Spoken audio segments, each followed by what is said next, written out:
अभी कुछ दिन पहले कुछ लोग मुझसे पूछ रहे थे कि ये बाहुबली 3 मूवी आ रही है, उसको देखने जा रहे हो कि नहीं जा रहे हो। तो मैंने कहा बाहुबली 3 नहीं आ रही है, बाहुबली 1 और 2 को मर्ज करके एक नई मूवी बनाई जा रही है, बाहुबली एपिक। लेकिन अभी रिसेंटली कुछ बहुत सारी न्यूज मैंने सुनी और एक इमेज मेरे सामने आई जो कि एक लीक्ड इमेज है, जिसके अंदर हमको बाहुबली 3 का टाइटल देखने को मिल सकता है। आप इस इमेज को अपनी स्क्रीन पे देख सकते हैं। तो इन सबको देखने के बाद मेरे मन में आया कि आखिर ये यहाँ पे करने क्या वाले हैं। और रिसेंटली जो इंटरव्यूज मैंने बहुत सुने उसके अंदर बताया गया कि बाहुबली द एपिक जो मूवी आने वाली है वो ऐसा नहीं कि आपको पहली दूसरी मूवी परोस के दे दी जाएगी, उसके अंदर आपको कुछ नया भी देखने को मिलेगा। तो आखिर ये नया क्या है? और बहुत बार एस राजामौली ने भी कहा है कि वो बाहुबली 3 बनाना चाहते हैं। तो क्या ये सारी चीजें मिलके किसी जगह पे इशारा कर रही हैं कि वो लीक्ड इमेज, साथ में मूवी के बारे में ये कहना कि ये मूवी कुछ नया भी प्रेजेंट करेगी, साथ में एस राजामौली का ये कहना कि वो थर्ड पार्ट को बनाना चाहते हैं, साथ में 31 अक्टूबर को धमाका होने वाला, ये भी बहुत जगह हम सुन रहे हैं। तो क्या ये सारी चीजें मिलकर हमको इस बात की तरफ इशारा कर रही है कि बाहुबली 3 मूवी आने वाली है? तो इसकी पॉसिबिलिटी हाँ है, हो सकता है कि सच में ये सब बातें सच हो, क्योंकि बहुत सारी रिपोर्ट सर्कुलेट हो रही है जिसके अंदर बताया जा रहा है कि मूवी के एंड में हमको पोस्ट क्रेडिट सीन के तौर पे बाहुबली मूवी के थर्ड पार्ट के बारे में बताया जाएगा कि थर्ड पार्ट आने वाला है। और कहा तो ऐसा भी जा रहा है कि जो बाहुबली की प्रीवियस मूवीज थी उस टाइम पे एस राजामौली को डर था कि मूवी की एंडिंग लीक हो सकती है, इस वजह से उन्होंने कुछ अल्टरनेट एंडिंग्स भी पहले से बना करके रखी थी। इसकी वजह से हो सकता है कि ये जो अपकमिंग मूवी आने वाली है इसके अंदर वो उस चीज को चेंज कर दे। हो सकता है बाहुबली 2 को जिस तरीके से प्रीवियस मूवी के अंदर क्लोज कर दिया गया था, उसकी एंडिंग क्लोज थी, इस बार उसको ओपन कर दे, थर्ड पार्ट के लिए एंट्री खोल दे। लेकिन यहाँ पे अगर उन्होंने नहीं भी बनाई होगी एंडिंग तो भी दिक्कत वाली कोई बात नहीं है। अभी रिसेंटली एक मूवी आई थी, मुझे उसका नाम नहीं पता, वो रजनीकांत जी के दामाद की आई थिंक मूवी थी, उसकी एंडिंग पहले क्लोज थी लेकिन एआई की मदद से उस एंडिंग को ओपन कर दिया गया था, पूरी जो एंडिंग थी वही बदल दी गई थी। तो ऐसा भी हो सकता है कि बाहुबली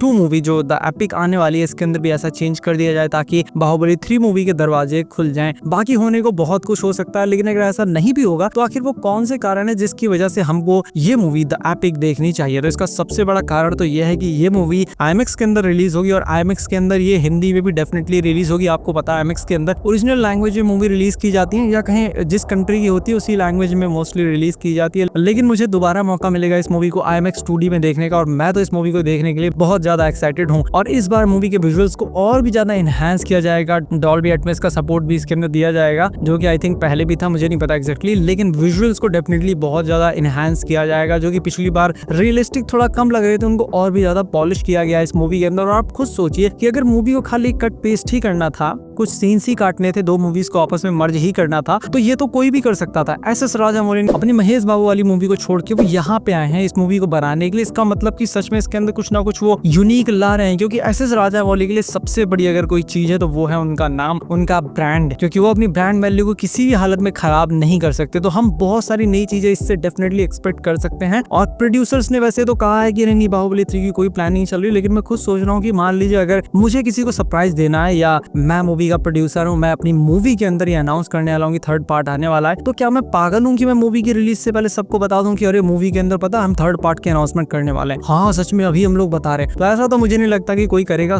हर कोई छुपा के ही रखेगा ताकि मूवी के अंदर ही धमाका कर सके। बाकी विजुअल्स इनहैंस होंगे, इसके साउंड को इनहैंस किया जाएगा और भी बहुत सारी चीजें इस मूवी के अंदर इनहैंस की जाएंगी। साथ में मूवी की अगर कंबाइंड लेंथ को देखा जाए, अगर ओरिजिनल मूवीज को कंबाइन किया जाए तो 5 घंटे इसके करीब वो पहुंचती है, लेकिन इसको जहां तक सुनने में आ रहा है 3 घंटा 40 मिनट में ही कंप्लीट कर दिया जाएगा, जो कि काफी अच्छी बात है। और मूवी के अंदर इस चीज का बहुत अच्छी तरीके से ध्यान रखा गया कि मूवी के अंदर नई चीजें भी हमें देखने को मिले, मतलब कि डिलीटेड सीन्स जो मूवी से काट दिए गए थे, जो कि पिछली मूवीज थी, इसके अंदर डिलीटेड सीन्स देखने को मिलेंगे। जैसे कि आपने पुष्पा मूवी के अंदर देखा होगा, पहले मूवी काट के रिलीज की गई, बाद में डिलीटेड सीन्स को ऐड करके दोबारा से थिएटर के अंदर रिलीज किया गया था। तो पुष्पा की ही तरह बाहुबली की भी रिवॉच वैल्यू बहुत ज्यादा है, तो इस मूवी को देखने के लिए मैं काफी एक्साइटेड हूँ। और इस न्यूज की वजह से थोड़ा और ज्यादा मैं एक्साइटेड हो गया हूँ कि हो सकता है सच में हमको देखने को मिले। बाकी एक और कमाल की चीज ये है कि जो पोस्टर जो आप देख रहे हैं अपनी स्क्रीन पे, इसके बारे में मैंने सोचा कि क्या ये सच में रियल है नहीं है, क्योंकि ऐसे फेक पोस्टर बनाना बहुत आसान है। अभी के टाइम पे सोरा 2.0 जो रिलीज हुआ है चैट जीपीटी का, उसके अंदर सैम ऑल्टमैन की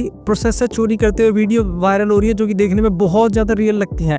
तो इसी वजह से ये सब चीजें बहुत आसान है। इसी वजह से मैंने खुद एआई से पूछा कि आखिर इस पोस्टर के रियल होने के कितने चांसेस है, तो उसने कहा कि देखिए इसके रियल होने के बहुत कम चांसेस हैं, हैं, ऐसा लग रहा है कि इसको AI द्वारा बनाया गया है, डिजिटली क्रिएट किया गया। तो मैंने ये पूछा कि हो सकता है कि इस इमेज को फोन से कैप्चर किया गया हो, क्योंकि देखने में तो ऐसा ही लग रहा है कि थिएटर स्क्रीन से इसको कैप्चर किया गया। तो वहां पे उसने पॉसिबिलिटी को नकारा नहीं है, लेकिन फिर भी उसका कहना है कि इसके डिजिटल होने के चांसेस ज्यादा। अब यहाँ पे ये भी हो सकता है क्योंकि जो AI सॉफ्टवेयर होते हैं वो रेफरेंस बहुत सारे ढूंढते हैं, तो वहां पे जो नाम लिखा हुआ है बाहुबली 3, उसकी वजह से उसने इंटरनेट पे सर्च किया होगा और कहीं पे ऑफिशियल इसके अनाउंसमेंट तो की नहीं गई है, तो इस वजह से हो सकता है वो ऐसा बोल रहा हो। तो AI के ऊपर पूरी तरीके से भरोसा करता नहीं हूँ, इसीलिए पूरी तरीके से इसमें कितनी सच्चाई कितनी नहीं वो पता लगेगा 31 अक्टूबर को। और मैं तो डेफिनेटली इस मूवी को देखने जाऊंगा, क्योंकि IMAX के अंदर मैं इस मूवी को मिस कर दिया था पिछली बार, लेकिन इस बार डेफिनेटली देखूंगा। बाकी आप इसके लिए कितना एक्साइटेड हैं जरूर बताइएगा। मैं मिलता हूँ आपसे अपनी नेक्स्ट वीडियो में।